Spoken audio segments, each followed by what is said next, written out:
hard transitioning from that to DC. There's no excuse. So again, my name is Archie Taylor. I'm a member of the SANSI Lab at Penn State. So today I'm going to be talking with you guys about a novel approach we're using to identify and characterize cytokines and ARF gifts using a high-resolution meta-analysis approach. And so the SANSI Lab, we're interested in understanding the molecular level of cell migration. Typically, epithelial cells are non-migratory. However, under certain processes such as neural healing or cancer metastasis, they can develop this migratory phenotype. Our lab typically uses MDCK cell, which is a very well-characterized cell model for studying epithelial cell migration. And so we can induce this migratory phenotype by treating the cells with hepatocyte growth factor, which is a well-known potent mitogen morphological stimulant. And upon binding of HGF to the c-MET receptor, it actually induces these morphological changes by activating numerous signaling cascades within the cells that ultimately converge in a group of small RAS and RAS-related GTPase proteins, which are important in the cytoskeleton rearrangement and actin dynamic as well. And our lab has focused a lot on characterizing the role of small GTPases in this process. And as Philly talked about yesterday with specifically ARF6 GTPases, our lab has shown that ARFs and other RAC GTPases are quite essential for cells to adapt this migratory phenotype. Most importantly, ARFs have been well characterized as regulators of vesicular trafficking, but most recently class 3 ARF, which ARF6 is the sole member, has also been shown to play an important part in this process. And like most GTPases, it cycles between the GDP inactive state and the GTP active state with the help of two groups of proteins, GTPase binding proteins and guanine nucleotide exchange factor, which a lot of my work in the lab is focused on characterizing the roles of these ARF gifts in epithelial stimulated cell migration. And I primarily focus on the cytohesin family of ARF gifts. They share very similar domain, structure, and architecture. There are roughly 4 members. They all contain a core domain, a central 7 domain, and a C-terminal reflecting homology domain, which is important for targeting these cytohesin molecules to specific membrane surfaces within the cell. And a lot of our work is primarily focused on cytohesin 2 and cytohesin 3 because they're the most commonly expressed type of isoforms in various cell types. And the reason why we're so interested in understanding the role that these ARF gifts are playing in stimulating epithelial cell migration, because my advisor during some of her postdoc work showed that when you overexpress certain cytohesin molecules in MDCK cells, it actually leads to this scattering phenotype that we can see here by the broad formation of the lamellipodia, which is primarily due to the cytoskeleton rearrangement. And this is quite similar to what we see when MDCK cells are treated with hepatocyte growth factor. It induces this morphological change that leads to this epithelial to mesenchymal transition that Jamie talked about in her talk as well. And so we've been interested in trying to characterize the role that specific cytohesin molecules play in this pathway or in this process. And so we show that when cytohesin are inhibited, you actually get impaired cell migration. And what we show here is that cytohesin inhibition actually impairs stimulated in vitro wound healing. So Noah and other people talked about different models to look at cell migration, but very similar, the cells are actually seated around a rubber stopper in the platypus migration chamber. The rubber stopper is then removed and the cells are allowed to migrate into this open wound area in a sense. But we show that when we treat the cells here with cytohesin inhibitors second H3, the cells become impaired and lose their ability to migrate as efficiently as we see in our basal or in our controls that can be quantitated and show a significant difference between the different treatment groups. And ultimately what we learn is that cytohesins in part are required for HGF-induced cell migration.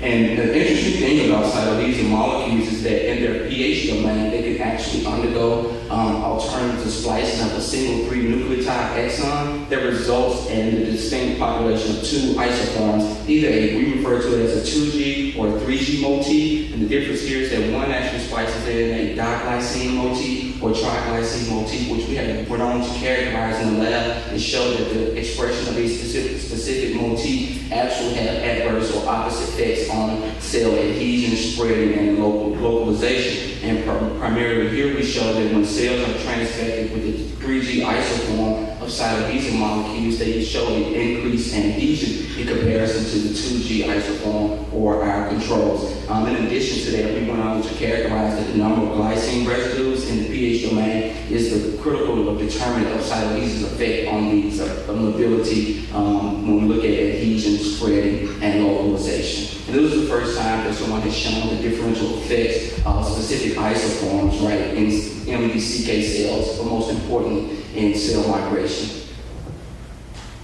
So what we believe happened is that when cells are stimulated with hepatocyte growth factor, that it actually causes this robust migration by upregulating the 3G isoform of cytokine molecules. So I didn't go into a lot of background, but our lab has well characterized the role of these 3G isoforms in epithelial cell migration when we look at cell adhesion, cell spreading, and localization, which are all important factors in cells' ability to develop this migratory phenotype. And some of the data that we have in our lab shows that when MDCK cells are stimulated with hepatocyte growth factor, we necessarily can detect a significant increase, particularly in cytokine 3 group 1 level, roughly 4 to 6 hours after stimulation with hepatocyte growth factor, which would also be typical what we see phenotypically as well. When you see MDCK cells at subconfluent levels, they typically like to group together as a tight island of cells held together by adhesion molecules, but following HGF stimulation, they again start to resemble this epithelial to mesenchymal transition. And so while we show that cytokine levels do show an increase, there really hasn't been a good way to look at the specific isoform of cytokine molecules because of the small difference. We haven't been able to use certain antibodies or things to be able to look at specific isoforms. And so I've been challenged in the lab to develop an assay that would allow for us to look at the specific isoforms in MDCK cells, particularly in HGF signaling. And so I spent a few years at the University of Utah School of Medicine where they recently developed this technique called high-resolution melting analysis, which is a post-PCR high-throughput genotype mutation scanning. And it basically allows for us to monitor the specific melt profile and melt temperatures of DNA amplicon products based on their sequence identity. And in this case, we will be hoping to look at the sequence identity differentiation between the 2G and 3G isoform of cytokine molecules. So I developed 3 different assays: high-resolution melting, amplicon melting, snapback genotype, and unlabeled probe analysis. So basically, we actually record the fluorescence of specific amplicon products as they're slowly denatured to see if we can look at their specific melting temperature and also other melt parameters to be able to differentiate between such small differences.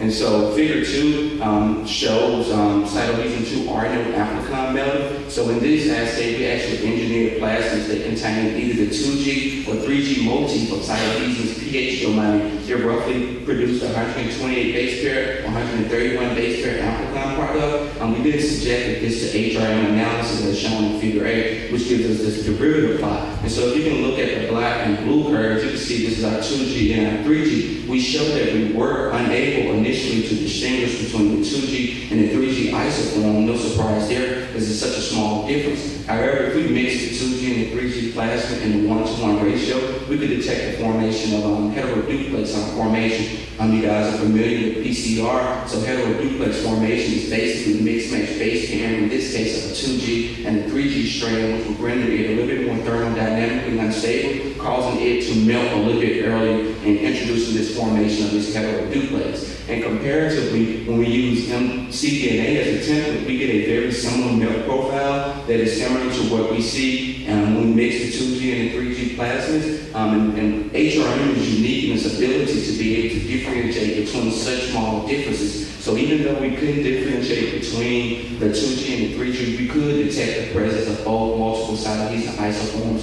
when we assayed them using our HRM analysis approach. And figure B is just an HRM overlay, which shows the ability of how we distinguish between the homozygote and heterozygote samples. But ultimately, we want to be able to develop an assay that could allow for specific genotyping. And so we turn to unlabeled probe analysis. And basically, in unlabeled probe analysis, it works a little bit different than from HRM analysis. So in unlabeled probe analysis, it actually incorporates a third oligonucleotide that's blocked at the 3' end into our PCR reaction that allows for an additional milk domain, because we designed a specific probe from anywhere to 18 to 42 base pairs that would bind specifically to the 2G or 3G motif. So in addition to getting full amplicon milk, we could also get an additional milk domain based on the presence of this 2G or 3G, and based on the sequence difference between them, they should have different melting temperatures, which we should be easily to detect using HRM analysis. And here we decided that this 36 base pair probe showed the most promise in its ability to, in this case, work on plasmid DNA as template. And that's exactly what we show. We show that this 36 base pair unlabeled probe actually is able to genotype specifically the 3G isoform, as indicated here by itself, has a higher TM, and is also independently of the 2G as well, indicated in the black. But the most important thing we show when we down here in figure B, if we look at the probe regions, that this 36 base pair unlabeled probe actually has the ability to genotype both the 2G and the 3G isoform when we use them in a 1-to-1 ratio, which would be very important because, as I previously mentioned, we think that the 3G isoforms inside of these molecules are becoming upregulated in response to HGF signaling. And so what we decided to do was, after looking at it on plasmid DNA, we then looked at it on MBCK cDNA, isolated from various time points following treatment with HGF. And so we showed that initially at 0 hours, cytokine 2 primarily exists in the diglycine form. For roughly around 4 hours, we can detect the presence of the 3G isoform. And to our knowledge, this is the first assay that is able to look at specific cytokine isoforms using this approach. And the interesting thing is here is not only were we able to see that cytokine regulation around 4 hours, but we also discovered that cytokine primarily exists in the diglycine form, and initially, then only after stimulation, we see the triglycine forms. No one really has known what specific isoform is expressed in certain abundant levels. And the interesting thing also is that we went down to maybe as low as 1 femtogram of DNA as our control, and trying to give us the ability to see, because cytokine is a very low abundant protein as well. And so some of the future work with this HRM analysis, we've also developed HRM unlabeled probe analysis of cytokine 3 grip 1. Initially, we just did this with cytokine 2 RNA just to be able to develop this assay. But we have identified a probe and primer set that will also give us the ability to genotype the cytokine 3 isoform as well. And again, we're really investigating the role that these different isoforms have in stimulating epithelial cell migration. And also, we're looking at doing siRNA knockdowns of a particular 2G versus 3G isoform, because some of our preliminary data would show that when we knock down the 3G isoforms with siRNA, it actually impairs these cells' ability to migrate using our wound healing assay in comparison to when we knock down the diglycine isoform of the same protein. And so again, showing a differential and opposing effects of these specific cytokine molecules in stimulated epithelial cell migration. And currently what I'm finalizing is looking at which signaling pathway regulates cytokine expression. So initially, we're just going to use small drug inhibitors that target various on the MAPK signaling pathway, P38 stress MAPK pathway, and also PI3 kinase pathway as well, to see which one of these pathways actually lead to increase or upregulation of cytokine isoforms. And that has been a lot of our in vitro work, but most recently this paper came out in 2014 that shows that when mice are subjected to acute kidney injury, that 24 hours after surgery, there is at least a 10-fold increase in cytokine 2 ordinal level. But here they've only been able to look at global cytokine level. It would be interesting to see if we could use this HRM analysis to be able to monitor the specific isoforms of that. And so that actually led to the development of this in vivo model where we subject mice to ischemia and reperfusion. No need to go into that. A lot of you guys have talked intensely about ischemia and reperfusion. You did a great job. So basically, we think that HGF actually promotes ischemia and recovery by inducing initially cell migration and repopulation of epithelial cells in the kidney tubular structures. So basically, the renal artery is just clamped for like 26 minutes, and then the clamp is removed. And we know following reperfusion, it can lead to oxidative damage, which actually causes targeted cell damage. And one of the hallmark signs of cells to repair damage is not the proliferation, but the ability of cells first to migrate into this area, and then where they actually undergo proliferation and possibly differentiation as well.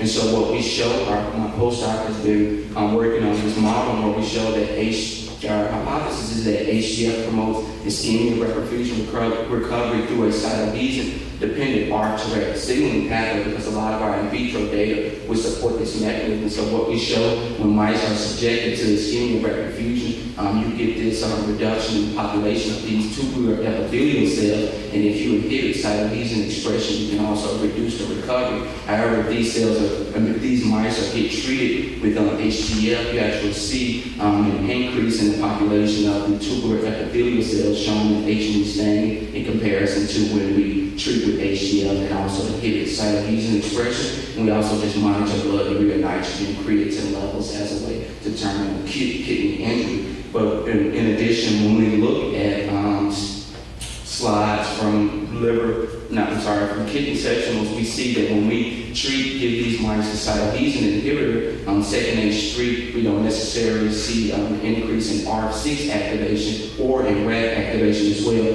However, when the mice are treated with hepatocyte growth factor, we see the robust activation of ARF6 in these cells at the plasma membrane surface. But cytoadhesions are not necessarily important only for ARF6 activation. They actually cross-link a pathway that leads to RAD activation as well, which is important for the cytoskeleton rearrangement. So in these HGF-treated cells, we see a very robust activation on RAD as well, which would be expected because a lot of our in vitro or model system was able to see this as well. And so some of our preliminary data is very supportive. The idea that cytoadhesions are important not just for ARF activation, but also for crosstalk that leads to eventually RAD activation as well, which in this case would be important for recovery from ischemia reperfusion. And so to the bigger picture here, to what we believe is happening is that following HGF stimulation, HGF binds to the c-MET receptor, which is a typical receptor tyrosine kinase, causing it to dimerize and leads to the phosphorylation of particular residues. And then it recruits this adaptive protein, IPSEP, which is able to bind to cytoadhesion molecules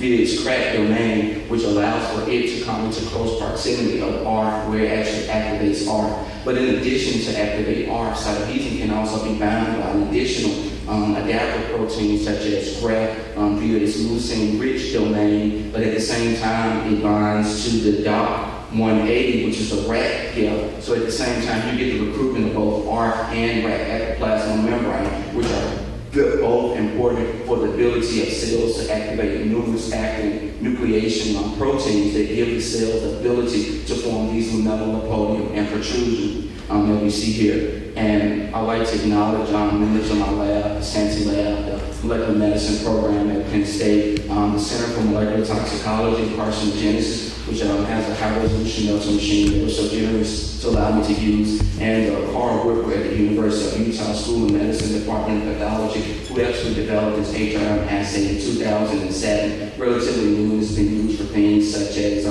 genotype and HPV stereotypes, and I like to thank my funding sources as well. And questions, anybody? This is my nephew. He's always crawling and moving about, and so it's sometimes easier to understand epithelial cell migration than what he's doing. So thank you for your time.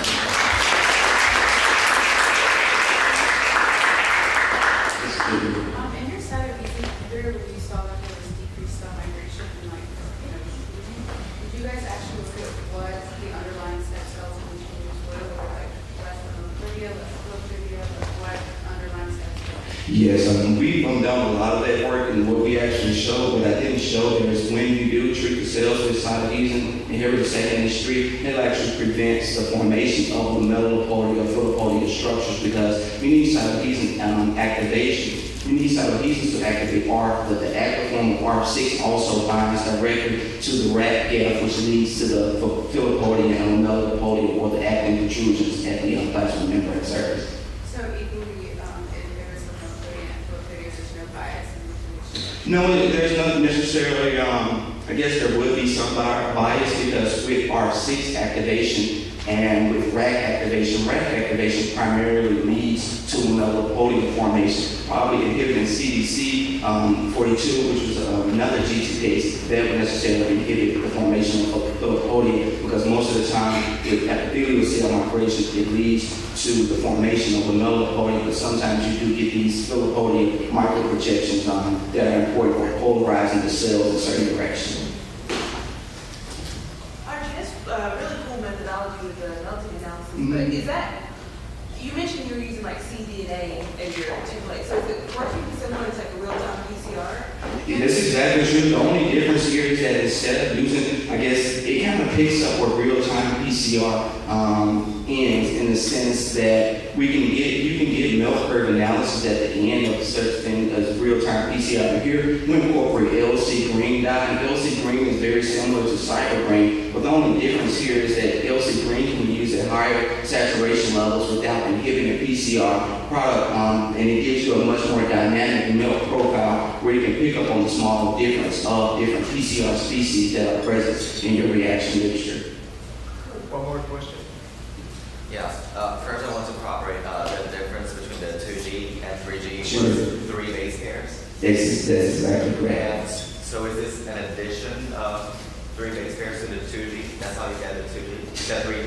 No, so typically cytokinin 2 is expressed primarily, we believe, in the 3G isoform when it undergoes alternative splicing, depending upon certain cues that it will express the 2G. So this is the first time, we're not necessarily sure what the difference or the 2G or the 3G are doing, but what we're showing is that the 3G forms are typically more pro-migratory and the 2G form are more in an anti-inhibitory effect. And so we're still trying to tease out what the difference and what they're necessarily doing at the cellular and molecular level, which gives us a better understanding about ARF activation in numerous places, because ARF isn't just localized to the plasma membrane, but it's also localized to places where there are tight junctions, where it leads to the recycling of integrin and other things. As we know, integrins are important. They're like the feet of the cell, which allow for it to move. And so we're interested in understanding where these particular isoforms are working as well, because we know that they can localize differently based upon the number of glycine residues as well.